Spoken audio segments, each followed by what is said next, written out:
Hi everyone, I'm Dr. Traci. Hey, it's Pasquale. Today we're going to talk about coping skills versus self-care. I am so excited about this topic Why is that?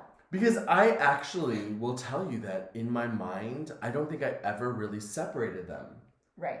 In my mind, I kind of always put them together, even though they're really different.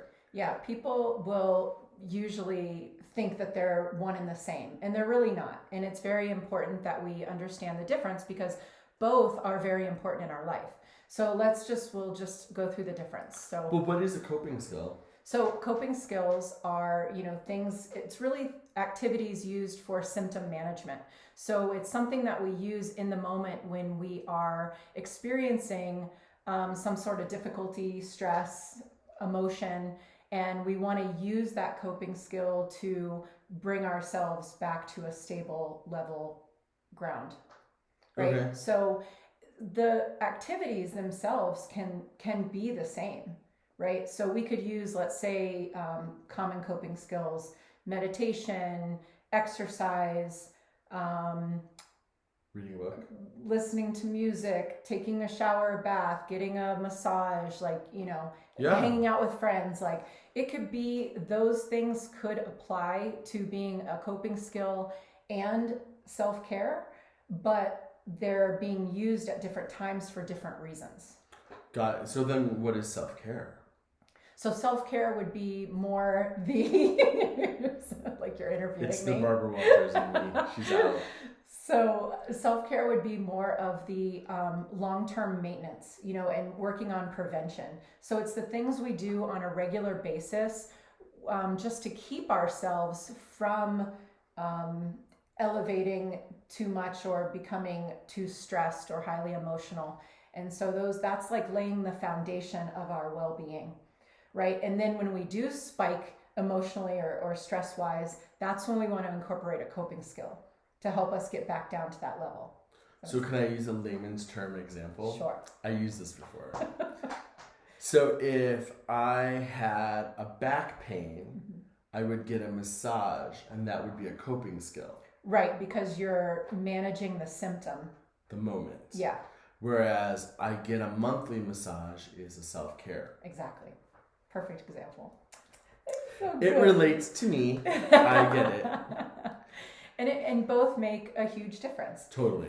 So I also want to focus on coping skills too, because it's very important that the coping skill, the activity that we choose as a coping skill, should reflect the intensity of what we're feeling.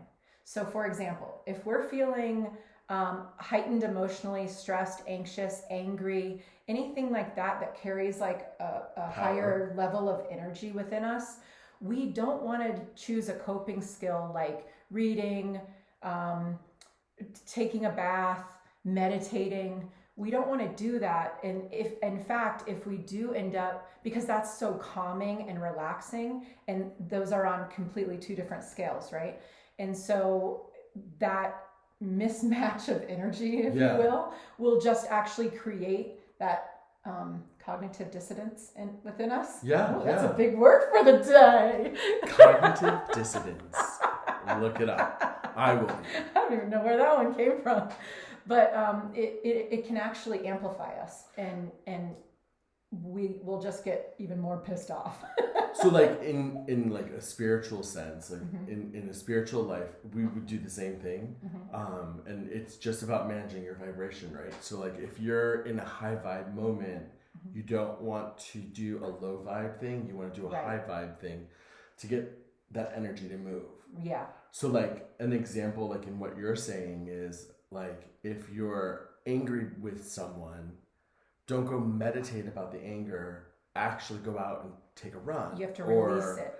Take a walk, or go play with your dog, or shoot basketballs. Right. But something to move that energy out. We need to move energy. Right. And I even explain to people who aren't necessarily spiritual, that I say, think of emotions as energy, which they are energy. But let's say if that's, if they're not there and that's not important for them to learn. So I think of emotions like energy, right? We carry, and we know when we're heightened emotionally, we're like almost like shaking, like we're trembling. You can feel that energy. Well, that energy has to move somewhere, or it's going to be blocked within us. And so we have to get that out. So we do want to do like a more active coping skill that can help us release that energy. And that can be running, walking, any sort of physical activity is awesome. Even like sometimes I would just like pace in my room, or like jumping jacks in place, or the best one, if you're really angry, we can release that stress in no time. God. What do you think I'm going to say? Throwing something at me? Read my mind. No. Oh, yeah. Throwing glasses at people. Oh my God, I used to break things when I was a kid. You did? I did. I would go out on my big wheel. I'd take like one of my mom's little like tchotchkes. Tchotchkes, that's another new word for the day. Like a glass. She had crap everywhere all over the house and it drove me crazy. So I would take one of the little glass things and just throw it on the road. And there is a professional way to deal with coping. And the psychologist was born. Oh my God.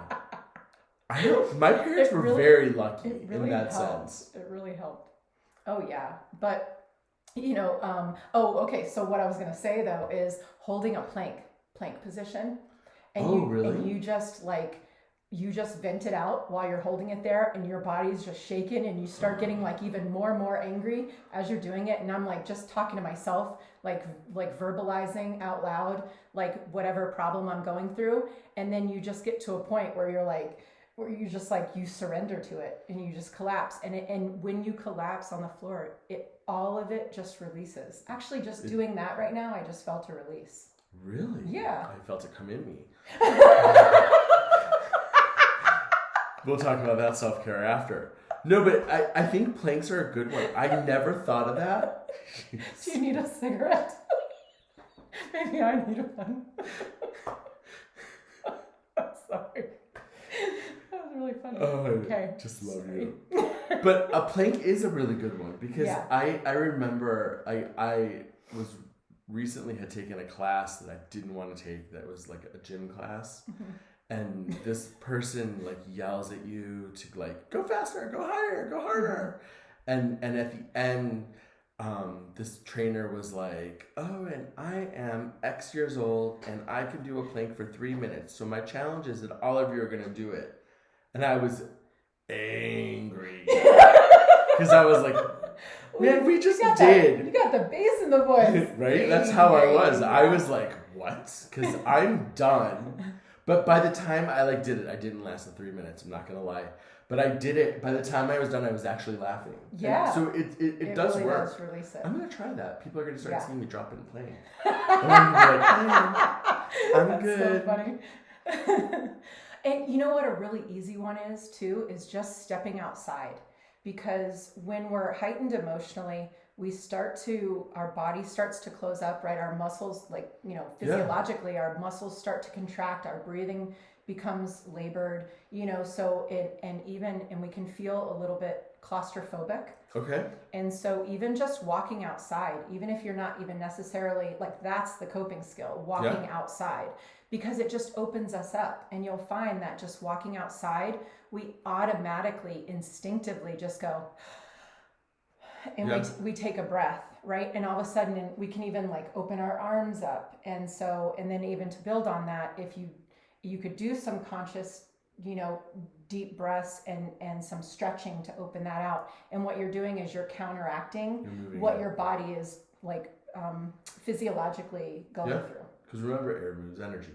Yeah. So that's a big one. Mm-hmm. So with that, then, would you say that people should probably try the coping skill that fits them? Yes. Because I know that for me, you won't see me run. I don't run. Unless it's to a donut shop. Maybe to a donut shop. No, I don't even run then. I walk gracefully everywhere I go. But I would probably walk or take a bike ride. So I don't run. It's not for me. That's a story for another day. I always tell people, have a whole arsenal of coping skills, because even something that does normally work for you may not work for you in the moment. And we have to be able to pull what will work in the moment. Yeah. And if one thing doesn't work, we have to have something else that we go to. Yeah. You know, or some of our coping skills involve maybe other people. Like if it's like venting to a friend, or I don't know, maybe working out if you have a workout buddy. You know, that's why we can't always have things that depend on other people. So, you know, we have to be able to, you know, have a whole kind of list to choose from. You know, I agree with that. I will tell you, for me, what I always recommend whenever someone does have that moment where they need to release, I always tell them, choose people last. Oh, yeah. And just because there I may agree. be a time where people may not be available. Right.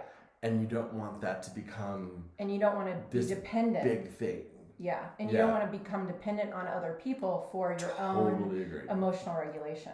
I 100% agree with that. Even like, you know, sometimes you're not able to listen to music. You know, you might be at work or something like that, or in a meeting, or, you know, or walk outside, or even if, you know, your dog or playing with a pet is one of your coping skills, you may not be able to do those things in the moment. So you need to have a pretty big range of coping skills.